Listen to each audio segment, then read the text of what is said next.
Bonjour les amis, la France entière retenait son souffle, personne ne savait à quelle sauce on allait être mangé. Alors on parle encore du Covid, du masque, moi je vous préviens, pas de conneries, hein.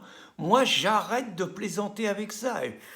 Là, je suis sur YouTube, hein, les mecs, je suis pas chez les pop-off. Là, on peut pas se permettre de dire ou de faire n'importe quoi. Je sais pas si vous avez vu, même le professeur Raoult, allez Raoult, viré.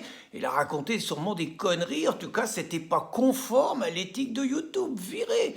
Un parent d'élève qui gueulait sur une vidéo en disant que ses enfants, c'était pas possible, le masque 6 heures par jour et tout.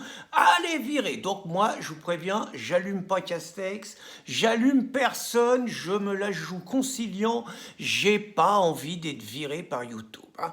Donc personne savait qui allait parler parce que faut savoir le cadre du conseil scientifique, là vous savez tous les toubibs qui passent à la caisse des labos mais qui soufflent dans l'oreille de Choupinet la politique qu'il faut faire. Là il est pas content Choupinet parce que l'autre là Delfrécy, qui est pas une épée entre nous, il a raconté qu'il fallait que le gouvernement dans les 8 jours ils prennent des mesures difficiles, courageuses, contraignantes.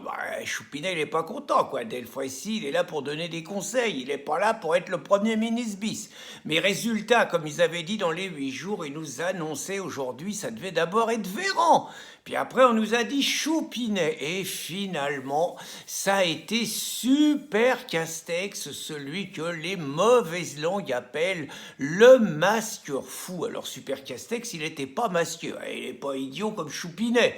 Choupinet, il se pointe dans une école avec le masque, il raconte que le masque c'est indispensable, il se prend une canne de tout, il est obligé de virer le masque et de descendre un litre de flotte avant de continuer. Bon, c'est pas sérieux, la France entière rigole, même si les chaînes télé, elles ont été correctes, hein. Personne n'en a parlé et tout. Mais bon, tous les mails, vous savez comment ils sont les Français. Bon, donc Super Castex, pourtant il a un destin étonnant en ce moment, Super Castex. Il a suivi le Tour de France avec Prud'homme. Et Prud'homme, le directeur du Tour de France, manque de chance. Alors il a pas le bol en ce moment parce que déjà on n'a pas voulu qu'ils prennent le départ à Rennes, les écolos. Les écolos toujours qui racontent que le Tour de France c'est un machin machiste et que ça pollue tout. Et en plus le Prud'homme, bon, qui se couche devant les féministes, maintenant il n'y a plus de nanas qui font la bise aux mecs parce que c'est sexiste, il se fait plomber quand même. Et donc Super Castex, il suit une étape à côté de lui. Il est testé 3 fois, négatif, mais principe de précaution, Super Castex, il s'est mis à l'isolement pour 3 jours. Donc c'est lui finalement qui a été au mastic. Alors là, il nous a dit, tout le monde attendait des mesures choc, hein. Il y a les mecs qui disaient qu'il fallait confiner toute la population à nouveau pour 18 mois. Pourquoi pas? Il y en a d'autres qui disent qu'il faut masquer les gamins à partir de 6 ans. Bref, les mecs, ça part en vrille dans tous les sens. Il y a évidemment ceux qui disent qu'il faut le masque partout. On attendait, on n'a pas été déçus. Il a pratiquement rien dit. Ah si, quand même. Alors, il nous a dit qu'il y avait quand même à 3 endroits de France des gros problèmes. C'était Marseille, c'était Bordeaux et la Guadeloupe. Marseille. Et voilà, les conneries du professeur Raoult. Pourtant, le professeur, il dit bien que pour lui, il n'y a pas eu plus de morts à Marseille en 2020 qu'en 2018. Mais il se fait allumer de partout, le professeur. C'est l'homme à abattre. Même le grand toubib d'Europe 1, vous savez, l'islamiste Jimmy Mohamed, celui qui est sur toutes les chaînes de télé. À mon avis, il est plus journaliste que toubib et ça doit faire 30 ans qu'il n'a pas vu un patient. Mais lui, il sait Jimmy, puis il fallait qu'il marque le 11 septembre quand même. Donc Jimmy, il a dit que le professeur, c'était un charlatan, rien de moins. C'est vrai que la carte de visite de Jimmy par rapport à celle du professeur, qui est juste un des 2 ou 3 meilleurs spécialistes au monde, le professeur, c'est un charlot à côté de Jimmy. Alors, Super Castex, il nous a dit quand même que, au-delà de Marseille, Bordeaux et la Guadeloupe, il va falloir vivre avec le virus encore de longs mois, salopard de virus. Il nous a dit aussi que pour la première fois depuis des mois, il y avait une augmentation sensible des hospitalisations. Ce qui veut dire, à part ça, qu'avant c'était pas le cas. Et donc, il nous a presque un petit peu pris pour des Mickey, là. Il a dit surtout les personnes âgées, faut faire attention, déconnez pas, soyez prudents. Mais il n'a pas dit qu'il fallait les reconfiner comme avant. Non, non, non, il est plus malin que ça, Super Castex. Il a dit qu'il y avait 42 départements dans le rouge encore.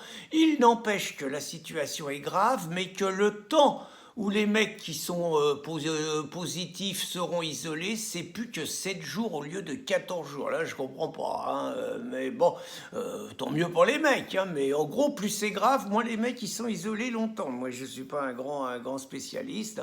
Bon, il paraît aussi que ça merde au niveau des tests, ils foutent la chiasse à tout le monde veut se faire tester, résultat, ça suit plus. Il va y avoir 2000 embauchés, alors, je sais pas lesquels, je sais pas où ils vont nous les prendre, mais 2000 embauchés, ça fait de l'emploi, c'est super, c'est du social. Donc en gros, 42 nouveaux départements, Super Castex, il l'a joué métier, il a dit que c'est au préfet de résoudre le problème. Et là, faut reconnaître, les préfets, on a des pépites entre l'allemand à Paris, donc qui est en train de se frotter avec les gilets jaunes qui veulent manifester demain. À Marseille, on a le célèbre préfet Barbe, un cador, un ancien de la sécurité routière, le premier qui a limité la vitesse à 80 à l'heure, c'est lui qui a donné l'idée à Philippe, celui qui s'était fait choper, un reportage conciliant à la télé, ce couillon, il se gare sur une piste cyclable, c'est pas très bien joué, celui qui avait autorisé les musulmans à fêter le ramadan ensemble à Marseille en plein confinement, celui qui avait interdit aux supporters du Paris Saint-Germain de se balader avec leur maillot dans les rues de Marseille parce que c'était un trouble à l'ordre public. Donc nul doute que le préfet il va faire quelque chose. Et puis donc Bordeaux, pourtant Bordeaux, moi j'avais l'impression qu'ils avaient un maire un tout petit peu taré et que le problème à Bordeaux c'était les coups de couteau qui se multiplient depuis que les écolos sont là, silence total du maire. C'était le maire, alors qu'il se distingue tous les jours, le maire dont hier il a dit que le stationnement des résidents, ça serait en fonction de leur feuille de paye. Ah, ça c'est super, ça c'est du social, ça c'est du progressisme. Je propose, moi, que la baguette, mec qui gagne 1000 euros, il paye la baguette 50 centimes, et puis le mec qui gagne 3000 euros, il paye la baguette 4 euros à Bordeaux. Il faut qu'il y aille, mais là où il a fait un tabac, le Urmic, là, le nouveau maire écolo de Bordeaux, c'est qu'il a annoncé qu'il n'y aurait pas de sapin de Noël cette année, parce qu'il supporte que ces Bordelais ils prennent des coups de couteau dans Bordeaux, qu'il y en ait qui se fassent tuer, soit ils s'en foutent. Mais par contre, qu'on donne un coup de hache à un sapin, qu'on tue le sapin, ah Noël, c'est terrible, c'est terrible. Donc il a dit qu'au nom du droit de l'arbre, il n'y aurait pas de sapin de Noël cette année. Là, je crois quand même qu'il en prend plein la tranche de partout. Donc toujours est-il que c'est nos vaillants préfets de la République, ceux qui se sont tant distingués pendant le confinement et dans le quotidien, ceux qui donnent l'ordre aux gendarmes de contrôler les automobilistes plutôt que de protéger les chevaux qui se font massacrer et les Français qui en prennent plein la tranche. Donc nos vaillants préfets vont prendre le dossier en main. Et je n'en doute pas, comme dans tous les États totalitaires, comme dans toutes on va dire, les têtes complètement sclérosées, vous savez, quand c'était les Popov et quand c'était le communisme, on nous expliquait que si ça marchait pas, c'est qu'il n'y avait pas assez de communisme et qu'il fallait plus de communisme. Les européistes tarés, ils vous disent que l'Europe, ça marche pas parce qu'il n'y a pas assez d'Europe et qu'il faut plus d'Europe. Eh ben, je suis convaincu que les masqueurs fous, ils vont vous dire, c'est quand même curieux, les deux pays qui masquent le plus, c'est l'Espagne et c'est la France.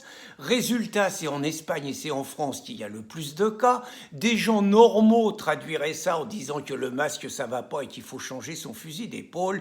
Eh bien, je n'ai pas de doute, nos vaillants préfets, pour faire plaisir au gouvernement, ils vont dire que plus il y a de cas, plus il y a de masques et plus il faut encore de masques parce qu'il n'y en a pas assez et c'est pour ça qu'il y a encore des nouveaux cas. On est vraiment dirigé par des cadors. Vous voyez, je suis resté correct, hein. Bonne journée les amis.